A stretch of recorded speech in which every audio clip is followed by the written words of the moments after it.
నీవు మొక్కలవే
మంచి ఆలోచనతో వాటిని పొందుపరచమని వీటన్నిటిని మాకు అనుగ్రహించమని నీతోను పరిశుద్ధాత్మతో సదాయిక దేవుడై యుగయుగంలో జీవించుచు ఆలోచించు నీ కుమారుడు మా ప్రభు యేసుక్రీస్తు ద్వారా నిన్ను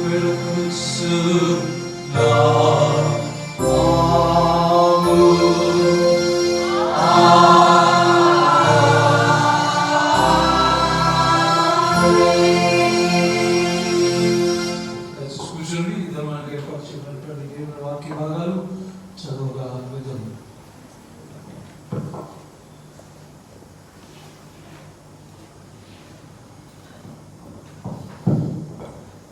ప్రతాప్తవాది 6వ అధ్యాయం కొరకు ఏర్పాటు చేయబడిన పాత నిబంధన పాఠము బైబిల్గా చదువుకోగలము.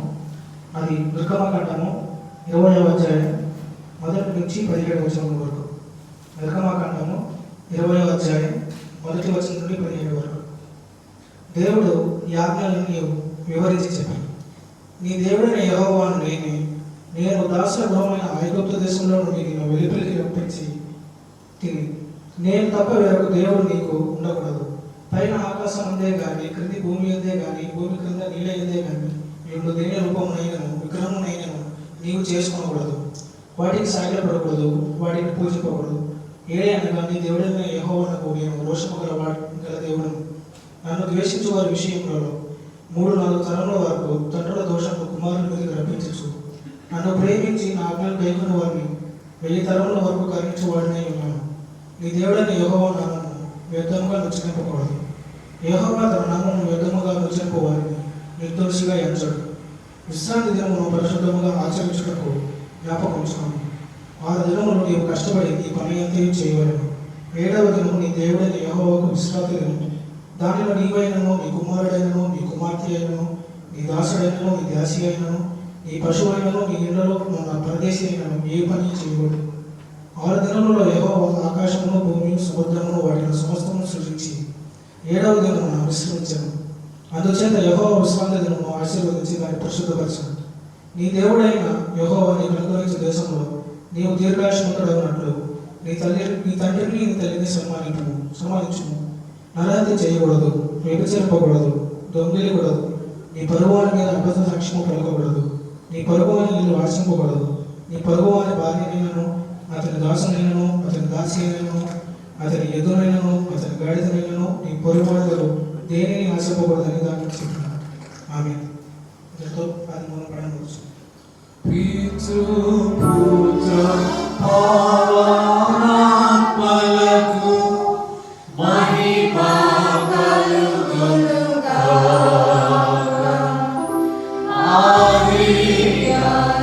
ఆదియందున్నట్టు ఇప్పుడెప్పుడు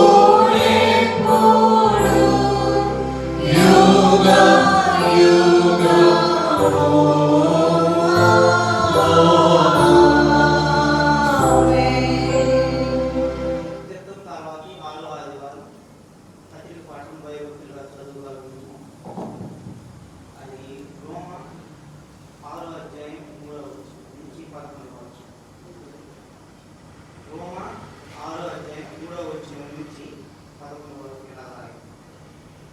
క్రీస్తు యేసులోనికి బాప్తిసం పొందిన మనమందరము ఆయన మరణంలోనికి బాప్తిసం పొందితిమని మీరు ఎరుగరా. కాబట్టి తండ్రి మహిమ వలన క్రీస్తు మృతుల్లో నుండి ఎలాగో లేపబడెనో అలాగే మనము నూతన జన్మ పొందిన వారమై నడుచుకున్నట్లు మనము బాప్తిసం వలన మరణంలో పాల్గొనటే ఆయనతో కూడా పాతిపెడితిమి. మరియు ఆయన మరణం యొక్క సాదృశ్యమందు ఆయనతో ఐక్యం గలవారమైన ఎడల ఆయన పునరుద్ధానం యొక్క సాదృశ్యమందును ఆయనతో ఐక్యం గలవారమై ఉందును. ఏమనగా మనం ఇక పాపమునకు దాసులము కాపునటకు పాప శరీరం నిర్ధకమగునట్లు మన ప్రాచీన స్వభావం ఆయనతో కూడా సిలివేయబడినని ఎరుగుదుము. చనిపోయబడిన పాప విముక్తి తీర్పు పొంది ఉన్నాడు.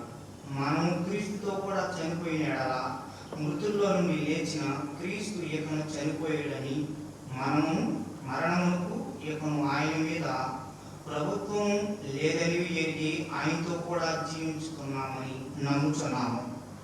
ఎలాగనగా ఆయన చనిపోయి చూడగా పాపం విషయమై ఒక్కమారే చనిపోయినా కానీ ఆయన జీవించుటకు చూడగా దేవుని విషయమై జీవిస్తున్నాము. అటువలే మీరును పాపం విషయమై మృతులుగాను దేవుని విషయమై క్రీస్తు యేసునందు సజీవులుగాను మిమ్మల్ని మీరే ఎంచుకుని ఇంతటితో పత్రిక పాఠం బయలుదేరుగా మీకు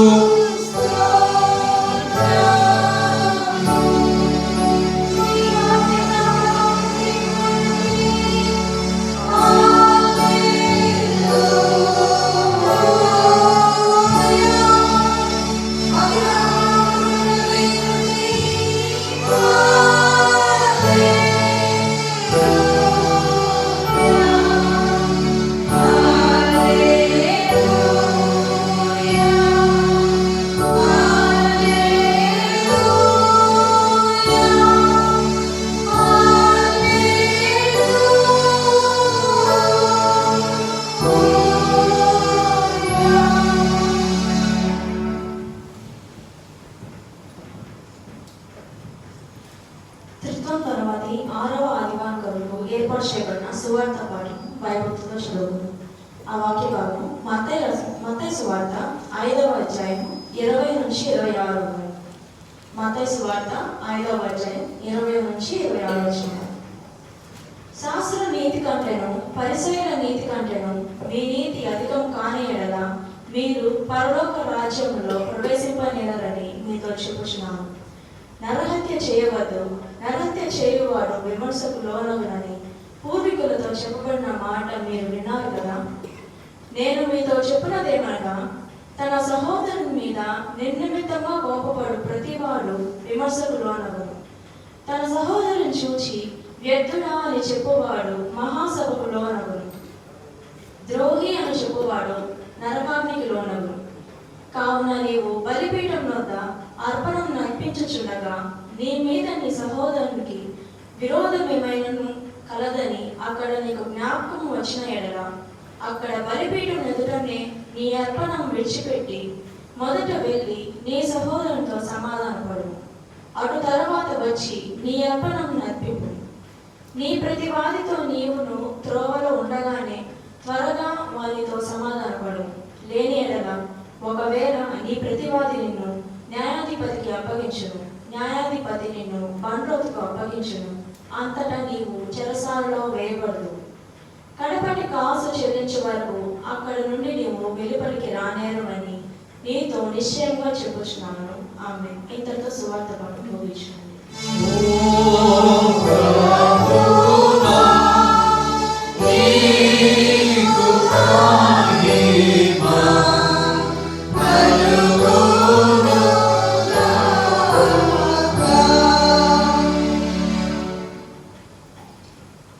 సార్వత్రిక సంఘంతో కలిసి మన పరిశుద్ధమైన పుస్తక విశ్వాస ప్రమాణం శ్రీయేక దేవుడికి వినయంతో పొందాను. నేను పరలోకమును భూలోకమును సృష్టించిన సర్వశక్తి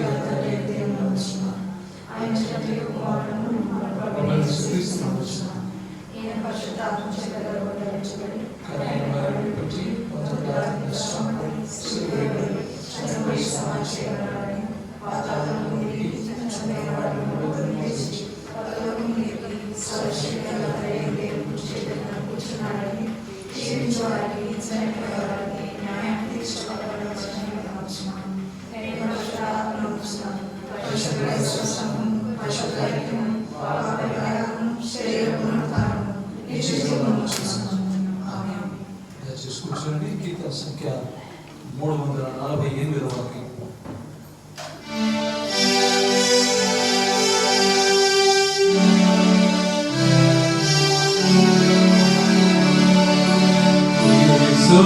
నామము స్మరించు, నీకు కలగదా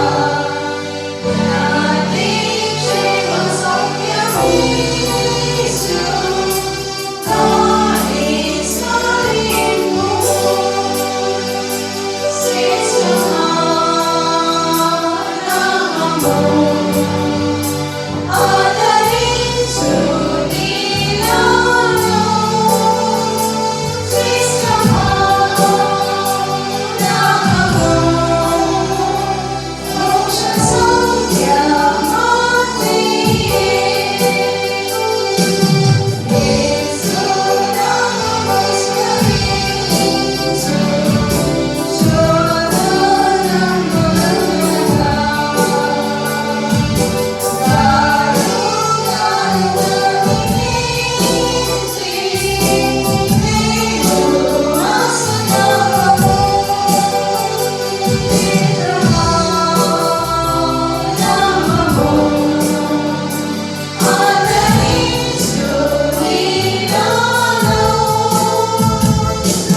మన తండ్రి దేవుని నుండి ప్రభువైన క్రీస్తు నుండి కృపయు సమాధానం కలుగును గాక.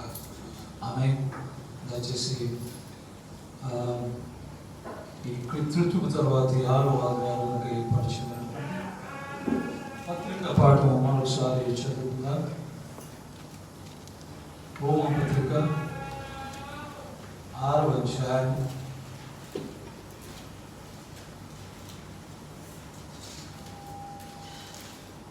రోమా పత్రిక 6వ అధ్యాయం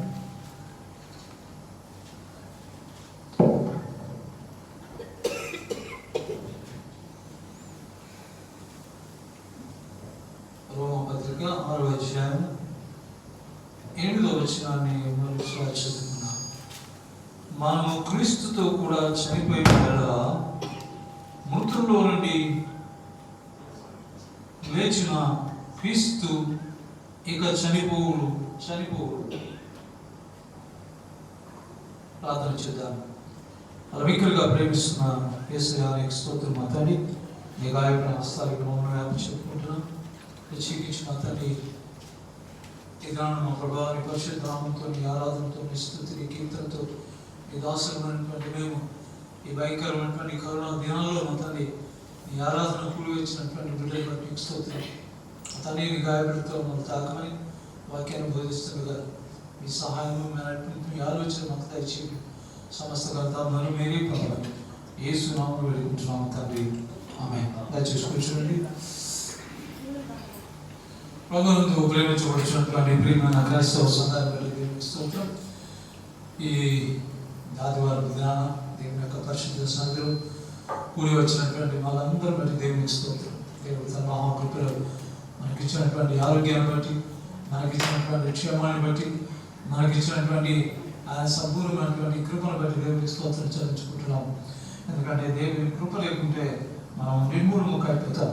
ఎందుకంటే మనం ఇంకా సజీవులుగా ఉన్నాం. కారణం ఎందుకంటే దేవుని యొక్క కృప మాత్రమే.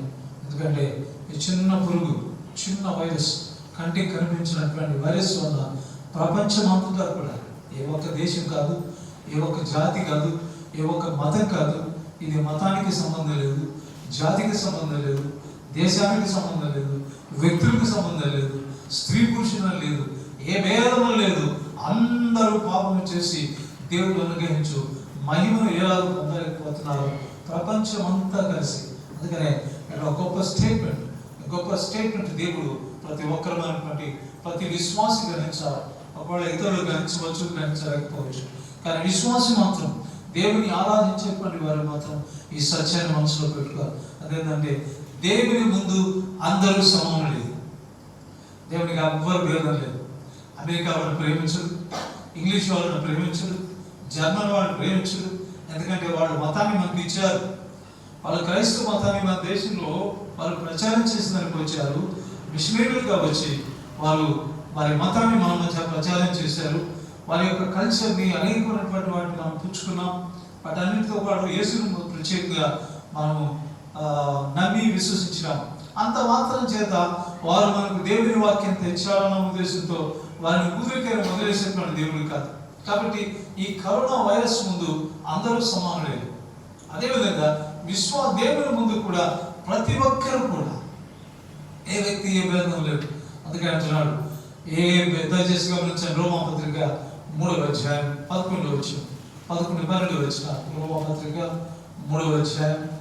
నీతిమంతుడు లేడు, ఒక్కడును లేడు, గ్రహించి వాడెవడును లేడు, దేవుని వెతుకు వాడెవడును లేడు. అందరూ త్రోవ తప్పి అందరూ ఏకముగా పనికి మాలిన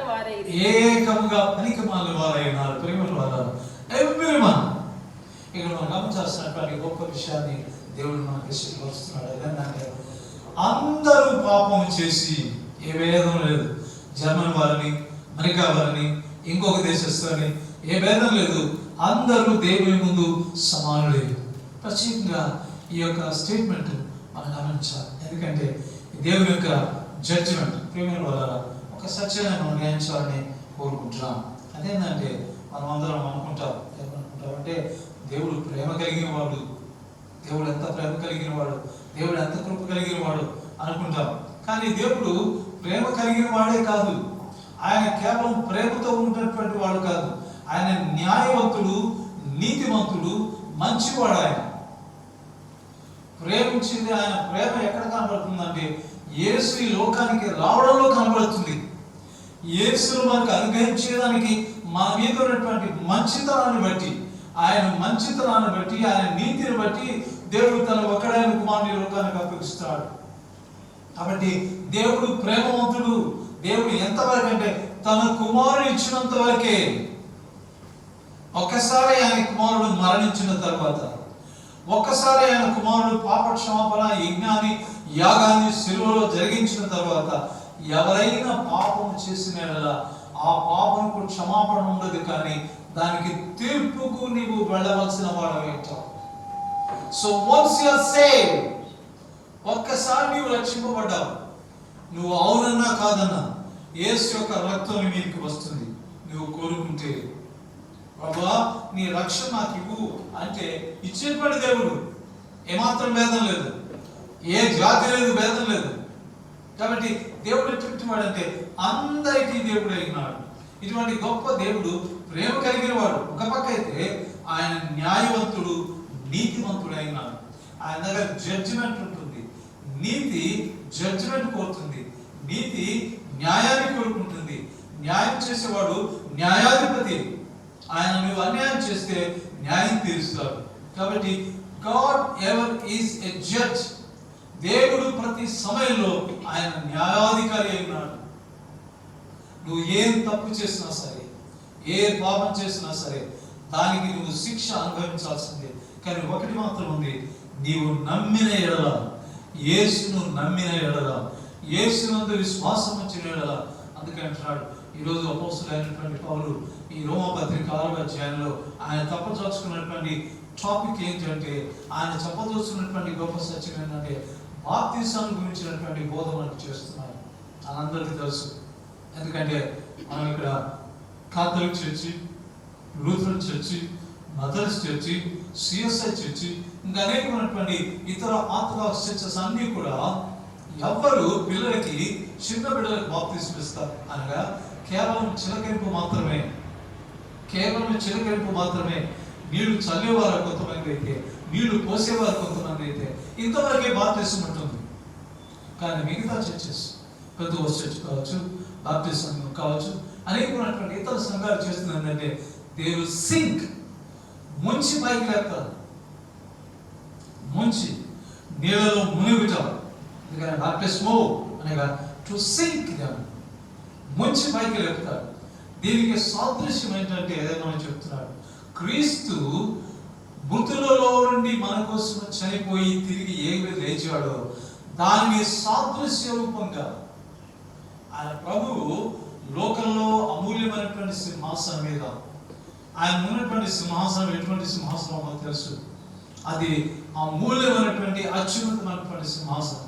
అటువంటి సింహాసనం మీద ఉన్నటువంటి దేవుడు మన కొరకై మనను పైకి తీసేదానికి, మనను ఉత్తానింప చేసేదానికి, మనను ప్రమోట్ చేసేదానికి, మనను పోగొట్టుకున్న దాన్ని తిరిగి పొందేదానికి ఆయన చేసిన పని అంటే he sink into the world. ప్రపంచంలో మునిగి, మానవ జీవితంలో మునిగి తిరిగి ఏ విధంగా లేపబడ్డాడో అదే విధంగా బాప్తిస్మం అనేది ఎటువంటిదంటే క్రీస్తులో, క్రీస్తు ఏ విధంగా మరణించాడు. కాబట్టి బాప్తిస్మం పొందుతున్నటువంటి నీవు నీళ్ళలో ముంచబడినప్పుడు నీవు నీళ్లతో కూడా నీవు మరణిస్తున్నావు. ఎవరి కోసం అంటే ప్రభువు నిమిత్తమై మరణించి తిరిగి లేస్తున్నావు, తిరిగి లేచుతావు. కాబట్టి రాత్రిలో మనం పడుకుంటాం, తప్పకుండా ఎవరైనా పడుకోవాల్సిందే. తెలిసిన డిస్క్రిమినేషన్, ఎవరైనా సరే, ఎంత గొప్ప వారైనా సరే, దే హ్యావ్ టు స్లీప్. కాబట్టి నిద్ర అనేది మానవ జీవితానికి తప్పదు. నువ్వు పగలంతా కష్టపడి పని చేసినా, నువ్వు ఎటువంటి ఉద్యోగం చేసినా రాత్రి సమయానికి నువ్వు పడుకోవాల్సిందే. You have to die. నువ్వు నిద్రపోవాలి. నిద్ర శాశ్వత నిద్ర కాదు, టెంపరరీ నిద్ర. రాత్రి పడుకుంటే ఉదయానికి తిరిగి లేవాలి. The same way. అదేవిధంగా ప్రభువు మన కోసమై ఈ లోకంలో తన బాప్తిస్మం పొందాడు. ప్రేమిన వాళ్ళ ఒక విషయాన్ని మీకు చెప్పాలని కోరుకుంటున్నాను. అదేంటంటే ఇప్పుడు అనేక మన డిఫరెన్సెస్ మనలో ఉన్నాయి. కొంతమంది బాప్తిస్ట్ సంఘాలు ఉన్నాయి, కొంతమంది పెద్ద సంఘాలు, కొంతమంది 2 సార్లు బాప్తిసం పొందిన వారు, కొంతమంది 3 సార్లు బాప్తిసం పొందిన వారు ఉన్నారు. ఎంతో మంది ఉన్నారు. వారికి బాప్తిసాల గురించి అంతగా ఒకవేళ ఎందుకంటే ఆ విన్నటువంటి వాక్యాన్ని బట్టి, ఆ విన్నటువంటి ఆ స్పీకర్ యొక్క లేదా ఆ యొక్క దేవుని వాక్యాన్ని అందించేటువంటి వారి యొక్క ఆ యొక్క మాటలు బట్టి, ఆయన మాటల యొక్క ఆ ఇన్స్పిరేషన్ వల్ల ఏమంటుంటారంటే వెంటనే మొమెంటరీగా తెచ్చి ఆయన బాప్తిసం ఇవ్వండి. ఇంతకుముందు బాప్తిసం తీసుకున్నానండి, మరి ఇప్పుడు బాప్తిసం తీసుకుంటానండి. So they will take. We cannot force them. వాటిని ఏమాత్రం కూడా వారికి ఉన్నటువంటి ఆ యొక్క ఇన్స్పిరేషన్ కానీ వారికి ఉన్నటువంటి భావాన్ని కానీ మనం కాదనడానికి వీలేదు. ఆ నపుంసకుడు అంటాడు, దేవుని వాక్యాన్ని ఫిలిప్పి చెప్పినటువంటి వాక్యాన్ని విన్నటువంటి ఆ నపుంసకుడు అంటున్నాడు, అయ్యా ఇంకేం కావాలా, ఇంకేం అడ్డుంది నాకు, నేను బాప్తిసం తీసుకునేదానికి ఇంకేం అడ్డుంది, దయచేసి నాకు బాప్తిసం ఇవ్వండి. Such a confession is required for the baptism. ఇటువంటి ఆలోచన, ఇటువంటి కన్విన్సింగ్, ఇటువంటి కన్విక్షన్ మానవులలో రావాలి. చిన్నప్పుడు బాప్తిసం ఇస్తున్నాం మనం, ఎందుకంటే మనమే కాదు కొన్ని వేల సంవత్సరాల నుంచి అనేక మంది చిన్న బిడ్డలు బాప్తిసం పొందిన వారు ఉన్నారు. వారంతా రక్షణ పొందలేదా? వారు ఏమైపోతారు? వారికి రక్షణ లేదా అని మనం అనుమానపడాల్సిన అవసరం లేదు. ఎందుకంటే బాప్టిజం బాప్తిసం అనేది బాప్తిసం మాత్రమే. కానీ ఇక్కడ సాదృశ్యాన్ని అపోస్తలుడైనటువంటి పౌలు చెప్తున్నాడు. మనం బాప్తిసంలో క్రీస్తు కోసం చనిపోయి తిరిగి లేచి ఆయన కోసం జీవించిన రీతిగా. ఎందుకంటే దేవుడు ప్రకటన గ్రంథం 1వ అధ్యాయం 18వ వచనం, ప్రకటన గ్రంథం 1వ అధ్యాయం 18వ వచనం దయచేసి గమనించండి.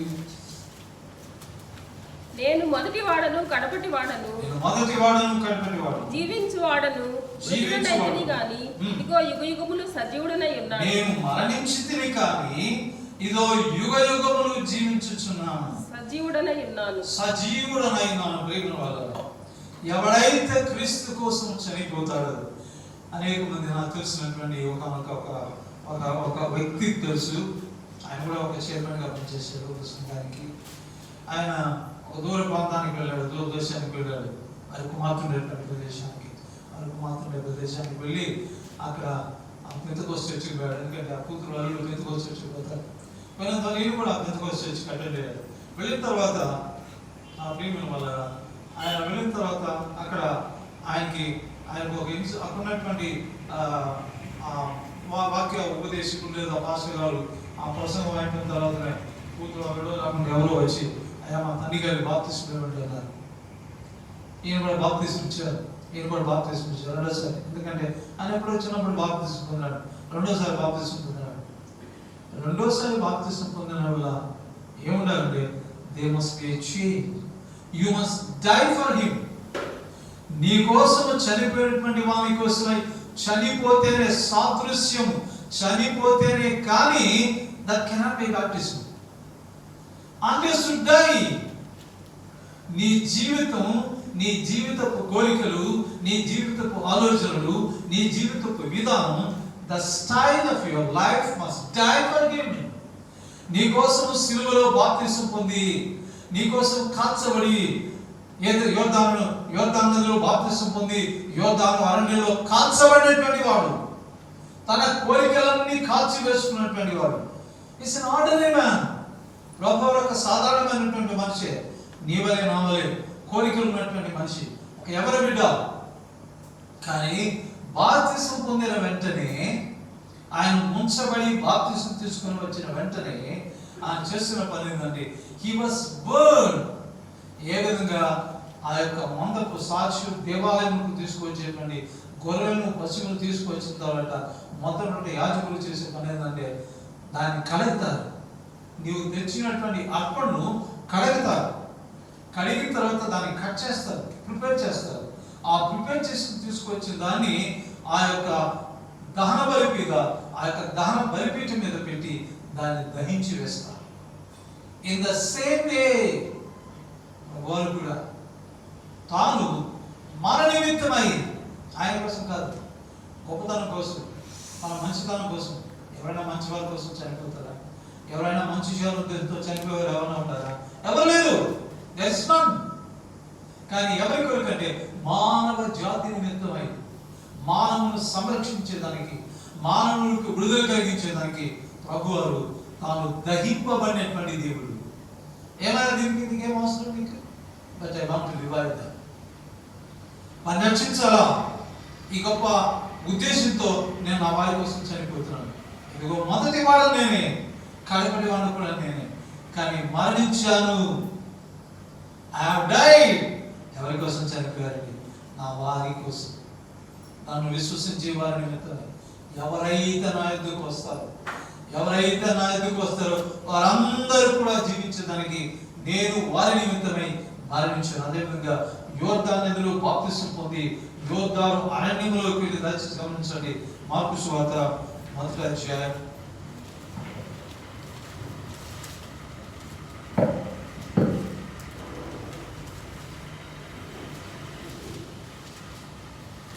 1వ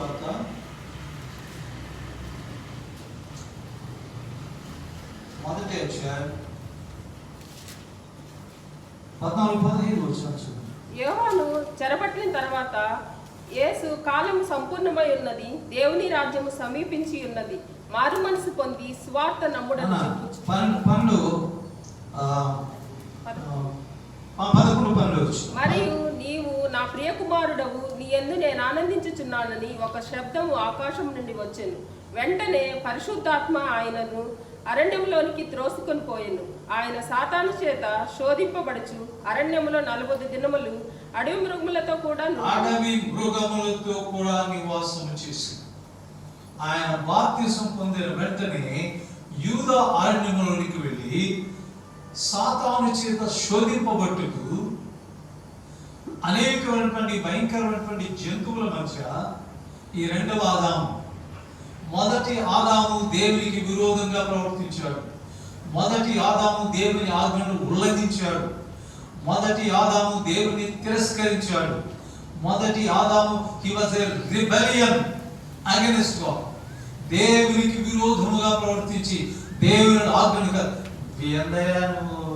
నువ్వు అవసరం లేదా, నాకు జ్ఞానం కావాలా, నాకు జ్ఞానం ఉంది, నాకేమొచ్చింది, సాతాను వలన నా పండు తిన్నందువలన నా కళ్ళు వెలిగింపబడ్డాయి, నా కళ్ళు తెరవబడ్డాయి, నాకు జ్ఞానం కలిగింది, మంచి చెడ్డలు వివేచించేటువంటి జ్ఞానం.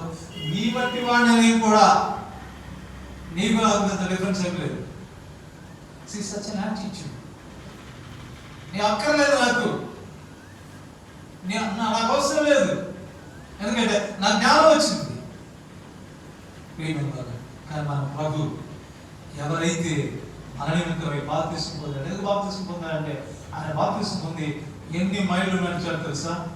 గలిలయలోని నజరేతు యూదా అరణ్యంలో ఉన్నటువంటి యోర్దానికి ఎంత దూరం అంటే 70 మైళ్ళ దూరం. కేవలం బాప్తిసం ఇచ్చేటువంటి యోహాను దగ్గర బాప్తిసం పొందేదానికి 70 మైళ్ళు నడిచి యోహాను బాప్తిసం ఇచ్చుచున్నాడని విని ఆయన నజరేతు నుండి నడిచి వచ్చి బాప్తిసం పొంది. So it is the obedience, విధేయత. ఈరోజు మీరు అందరూ దేవునికి భయపడ్డారు. ఈరోజు అందరూ దేవునికి విధేయులు. వైరస్ కాదు విధేయులు, మీరు ఇంకొక దానికి భయపడేవారు. కానీ దేవునికి భయపడి ఆయన చేస్తున్న పని ఏంటంటే ఆయన వెంటనే బాప్తిసం పొందిన వెంటనే ఆయన అరణ్యములో ఉన్నట్టుకు శోధింపబట్టుకు సాతానుతో కూడా ఉండేదానికి 40 దినములు ఉపవాసం చేసేదానికి సాతాను పరిశుద్ధాత్మ ఆయనను తోసుకొని వెళ్ళాను బలవంతంగా. ఏ నెసెసిటీ అవసరమే ఉంది? బాప్తిసం పొందినట్టు ఆయన యూదా అరణ్యములో ఆయన కాల్చబడినటువంటి దేవుడు. మనం అనుకుంటాం మన మీద ఉంచడం లేదు కాబట్టి ఆ వ్యక్తి బాప్తిసం తీసుకున్నాడు, కానీ అతనిలో మార్పు లేదు. నేను ఫలానా దగ్గర ఫలాని నదిలో నేను ముంచడం బాప్తిసం తీసుకున్నాడు ఫలాని పాస్టర్ గారి దగ్గర. Is there any change? No change at all. కాబట్టి నువ్వు 4 సార్లు బాప్తిసం తీసుకున్నా, 5 సార్లు బాప్తిసం తీసుకున్నా, 16 సార్లు బాప్తిసం తీసుకున్నా, పోయిన దగ్గర బాప్తిసం తీసుకున్నా, ఏట్లో తీసుకున్నా, నదిలో తీసుకున్నా, సముద్రంలో తీసుకున్నా, నీ బాప్తిసం unless you die for him who died for you. నీవు ఎవరైతే నీ కోసం మరణించినాడో అతని కోసం నీలో ఉన్నటువంటి అనేకమైనటువంటి విష పదార్థాలు మరణించకుండా ఉంటే నువ్వెన్ని బాప్తిస్తాలు తీసుకున్నా ఒకటే. Unless you are convinced. అందుకని అపోస్తలుడు అంటున్నాడు, ఇక ఏం అడ్డుంది ఏముందయ్యా, ఐ బిలీవ్ ఇన్ హిమ్, నేను ఆయన విశ్వాసం వస్తున్నాను, దయచేసి నాకు బాప్తిస్మం ఇవ్వండి అని కోరుకునేవారు ఎవరైనా ఉన్నారా? మంచిదే. ఈరోజు సిఎస్ఐ సంఘం కూడా, నేను సిఎస్ఐ చర్చికి పోయాను. ఆ చర్చికి పోతే అక్కడ తొట్టి కట్టున్నారు. మామూలుగా సిఎస్ఐ చర్చి, ఆర్థడాక్స్ చర్చి, అటువంటి చర్చిలో చిన్న బిడ్డలు బాప్తిసం తప్ప పెద్దవారు బాప్తిసం నేను అడిగాను. నీలగిరి ఆ చర్చి పడితే అని అన్నారు, ఎవరైనా కావాలనుకుంటే, ఇఫ్ ఎనీవన్ డిజైర్స్, మేము మంత్రం తీసుకోవాలా అని అంటే వారికి మంత్రం ఇస్తాం బాప్తిసం. So and we are convinced. పాపములు ఒప్పుకొని దేవుని అంతట మారు మనసు పొంది ఆయన గురించినటువంటి బోధ అంతయు నమ్మి బాప్తిసం పొందిన యెడల నీవు రక్షింపబడతావు. కాబట్టి అన్లెస్ యు ఆర్ కన్విన్స్డ్ కాకుండా నువ్వు ఎన్నిసార్లు బాప్తిసం తీసుకున్నా నీలో ఉన్నటువంటి స్వభావం కాల్చబడనంత వరకు నీలో ఉన్న స్వభావం ప్రభు కోసం, ఎందుకంటే ప్రభు నిత్యము జీవిస్తున్నాడు. ఇక మీదట ఆయన బాప్తిసం పొంది he was baptized. ఇంకొక థియాలజీ మన ప్రపంచంలో, మన ఆధునిక థియాలజీలో లేదా కొంతమంది శాస్త్రాలు పండితులు, బైబిల్ పండితులు చెప్పేటువంటి ఒక గొప్ప ఈ సత్యాన్ని మీ ముందు ఉంచున్నాడు. దాన్ని కూడా మీ మనసులో ఉంచుకోండి, దాన్ని కూడా ఆలోచించండి, దాని విషయం కూడా మీరు దేవుని సన్నిధిలో పెట్టండి. ఎందుకంటే Jesus is a corporate man. అనగా అర్థం ఏంటంటే, యేసు ఎవరైతే రక్షింపబడారో వారికి అందరి కొరకు మరణించినటువంటి వాడు. ఆయన బాప్తిసం పొందిన వలన నీవు విశ్వాసం ఇచ్చినట్లయితే నీవు కూడా బాప్తిసంలో పాలువాడైనట్లే. ఎందుకంటే నేను క్రీస్తులో పాలువాడను అనగా క్రీస్తు శరీరంలో ఒక అవయవం నేను. సో నా కోసం నా ప్రభువు 2000 సంవత్సరాల కిందట బాప్తిసం పొందాడు. So I was also baptized in Christ. 2000 సంవత్సరాల కిందట నా కోసం బాప్తిసం పొందినటువంటి వాళ్ళు నేను ఉన్నాను. కాబట్టి చూడండి, కొలస్సీ పత్రిక 3వ అధ్యాయం, కొలస్సీ పత్రిక 3వ అధ్యాయం 2 వచనాలు. కొలస్సీ పత్రిక ఈ సత్యాన్ని మనం దయచేసి గమనించాలని మనం మీరు చూస్తున్నాం. క్రీస్తుతో కూడా లేపబడిన వారైతే పైనున్న వాటినే వెతుకుడి. అక్కడ క్రీస్తు దేవుని కుడి పార్శ్వమున కూర్చుండి ఉన్నాడు. పైనున్న వాటి మీదనే గాని భూ సంబంధమైన వాటి మీద మనస్సు పెట్టకొనుకుడి. ఏలయనగా మీరు మృతి పొందితిరి, మీ జీవము క్రీస్తుతో కూడా దేవుని యందు దాచబడి, మీ జీవము క్రీస్తుతో కూడా దేవుని యొక్క చేతిలో దాచబడి ఉన్నది. You are the part of the life of Christ. మీరు క్రీస్తు ప్రభు యొక్క జీవంలో మీ జీవము ఆయనలో దాచబడి ఉంది. మీరు క్రీస్తులో భాగమై ఉన్నారు. కాబట్టి కొంతమంది ఏం చెప్తారంటే, అయ్యా ప్రభు నా కొరకే 2000 సంవత్సరాల కిందట బాప్తిసం పొందాడు, ఎందుకంటే నేను బాప్తిసం పొందాను, ఎందుకంటే ఆయన నా కోసమై 2000 సంవత్సరాల కింద బాప్తిసం పొందాడు. మొదటి ఆదాము వలన మరణాన్ని సంపాదించుకున్నటువంటి నేను రెండవ ఆదాము వలన జీవించు ప్రాణివాడు మొదటి ఆదాము. ఈయన జీవించు ఆత్మ రెండవ ఆదాము, జీవించు ఆత్మ. అదేవిధంగా నీవు నేను కూడా ప్రభు నిమిత్తమై చనిపోతే ఆయన బాప్తిసం పొంది నీళ్ళలో ముంచబడి మరణించి తిరిగి ప్రభు కోసం లేచిందిగా ఆయన నిరంతరము జీవించుచున్నాడు.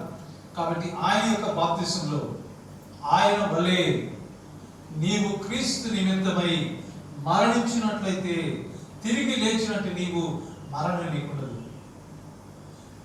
మరణించి నమ్మి నా యందు విశ్వాసం ఉంచిన వాడు మరణించును, అయినప్పటికీ నా యందు విశ్వాసం ఉంచిన వాడు మరి ఎన్నటికీ చనిపోడు. This is a naked statement. నా యందు విశ్వాసం ఉంచేవాడు చనిపోతాడు, చనిపోయి తిరిగి నా యందు విశ్వాసం ఉంచినట్లా మరి అన్నటికీ చనిపోడు. దేవుని కుమారుని యందు విశ్వాసం ఉంచిన వాడు మరణము నుండి జీవములోనికి దాటి ఉన్నాడు. So there is no death for you. నీకు మరణం లేదు. కారణం ఎందుకంటే you are the part of the body of Christ. నీవు క్రీస్తు యొక్క శరీరంలో భాగమై ఉన్నావు. 2000 సంవత్సరాల కింద ప్రభు నా కోసం మరణించడమే కాదు, నా కోసం బాప్తిసం పొందినవాడు కూడా ఆయనే. నా నిమిత్తమై, నా పాపం నిమిత్తమై. అందుకనే ఆయన పాపి కాదు, కానీ పాపమంతయు ఆయన మీద మోపబడెను. పాపము లేని ఆయన పాప శరీరాకారంతో కూడా నింపబడ్డాడు. పాపం లేదు, ఈయన యందు ఏ దోషం లేదు, ఈయన యందు ఏ పాపం లేదు, నిర్దోషి. అన్యాయమైన తీర్పు అయినప్పటికీ కూడా మనందరి పాపములు సహించి, మనందరి పాపములు భరించి, మన నిమిత్తమై మరణించి తిరిగి లేచినటువంటి ప్రభు వలె నీవు కూడా ప్రభువు నిమిత్తమై మరణించినటువంటి ఆలోచన ఉంటే, ప్రభువా నువ్వు బాప్తిసం పొందావు నా కోసం, కాబట్టి నీ వలె నేను కూడా నా పాపముల నిమిత్తమై మరణించేటువంటి ఆలోచన మాత్రం. ఎందుకంటే మనము పాపులమే కాదు, నీతిమంతులు కూడా కాదు. ఒక్కడు లేడు, నీతిమంతుడు ఒక్కడును లేడు. దయచేసి గమనించండి. 3వ అధ్యాయం రోమాపత్రిక 3వ అధ్యాయం 11వ వచనం. నీతిమంతుడు లేడు, ఒక్కడు లేడు, గ్రహించు వాడెవడును లేడు, దేవుని వెతుకు వాడెవడును లేడు. అందరూ త్రోవ తప్పి ఏకముగా పనికి మాలిన వారైరి. మేలు చేయువాడు లేడు, ఒక్కడైనను లేడు. వారి గొంతుక తెరిచిన సమాధి, తమ నాలుకతో మోసం చేయుదురు. వారి పెదవుల క్రింద సర్ప విషమున్నది, వాటి నోటి కింద శపించుటకు పగయు ఉన్నది. రోమాపత్రిక 8వ అధ్యాయం 7వ అధ్యాయం రోమాపత్రిక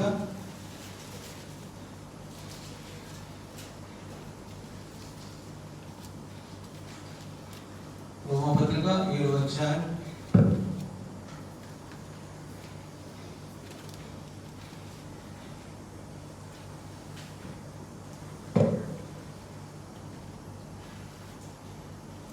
18వ వచనం, 19వ వచనం. నాయందు అనగా నా శరీరమందు మంచిది ఏది నివసింపదని నేను మేలైనది చేయవలనని కోరిక నాకు కలుగుతున్నది కానీ దానిని చేయుట నాకు కలుగుటలేదు. నేను చేయగోరు మేలు చేయక చేయగోరని కీడు చేయుచున్నాను. నేను కోరని దానిని చేసిన ఎడల దానిని చేయునది నా యందు నివసించుచు పాపమే గాని ఇకను నేను కాదు. ఇక్కడ ఒక పౌలు అపోస్తలుడైనటువంటి పౌలు కొత్త తీరి, ఒక గొప్ప బోధ, ఒక కళ్ళు తెరిపించేటువంటి అదేంటంటే, నాలో ఒక నియమం ఉంది, పాప నియమం. అదేంటంటే ఏది మంచిదో దాన్ని నేను చేయను. ఏది నేను మంచిదని నేను కోరుకుంటాను, ఏది మంచిదని దేవుడు చెప్పాడు దాన్ని నేను చేయను. ఏది చేయకూడదో దాన్ని చేస్తాను. There is a sinful order in me. ప్రతి ఒక్కరిలో, ఇది ఏ ఒక్కరిది కాదండి, ఇది ఏ ఒక్కరికో సంబంధించింది కాదు. అందరూ కూడా, యూదులైనా ఒకటే, రోమియోలైనా ఒకటే, యూదులైనా ఒకటే, జర్మన్ వాళ్ళైనా ఒకటే, అమెరికా వాళ్ళైనా ఒకటే, ఏ భేదం లేదు. అందరూ పాప స్థితిలో ఉన్నారు. అందరూ కూడా. దయచేసి గమనించండి. రోమపత్రిక 8వ అధ్యాయం, రోమపత్రిక 8వ అధ్యాయం 15-16 వచనాలు. ఏలయనగా మరలా భయపడ్డకు మీరు దాస్యపు ఆత్మను పొందలేదు గాని దత్తపుత్రాత్మను పొందితిరి. ఆ ఆత్మ కలిగిన వారై మనము అబ్బా తండ్రి అని మొరపెట్టుచున్నాము. మనము దేవుని పిల్లలమని ఆత్మ తానే మన ఆత్మతో కూడా సాక్ష్యం ఇచ్చుచున్నాడు. మనము పిల్లలమైతే వారసులము, అనగా దేవుని వారసులము, క్రీస్తుతో కూడా మహిమ పొందుటకు ఆయనతో శ్రమపడిన ఆయనతో కూడా శ్రమపడిన వారమైతే, ఆయన వలె ఆయనతో కూడా బాప్తిసం పొందినటువంటి సాదృశ్యం వలె బాప్తిసం పొందినట్లయితే, so you have to die. క్రీస్తు కొరకు చనిపోకుండా ఎన్నిసార్లు బాప్తిసం పొందినా సరే, ఎన్నిసార్లు బాప్తిసం పొంది మారు మనసు పొంది చేతులు ఎత్తి నాకు రక్షణ కావాలా, నాకు ఇది కావాలా, నేను మారు మనసు పొందాను, ఎన్నిసార్లు నోటి మాటలు చెప్పినందువల్ల ప్రయోజనం లేదు. Unless you die. క్రీస్తు మరణించి తిరిగి లేచిన తర్వాత ఆయనకు మరణం లేదు. అదేవిధంగా క్రీస్తునందు విశ్వాసం నుంచి మరణించినను నా యందు విశ్వాసం ఉంచిన యెడల మీరు ఎన్నటికి చనిపోడు అన్నటువంటి గొప్ప యేసుని మాటలు మనకు ప్రేరేపణ. ప్రభువా, నేను నీకోసం చనిపోతున్నాను. నీళ్ళలో మునిగినంత మాత్రాన, నీళ్ళలో మునకలు వేసినంత మాత్రాన మనము ముంచడం బాప్తిస్తాన్ని తప్పు అని చెప్పడం లేదండి. మనము ముంచడం అనేది తప్పు అని చెప్పడం లేదు. Unless you die, నీవు మరణించకుండా క్రీస్తు కొరకు ఎన్నిసార్లు ముంచబడినా ప్రయోజనం లేదు. నువ్వు ఒక్కసారి ముంచబడి బాప్తిసం తీసుకున్నా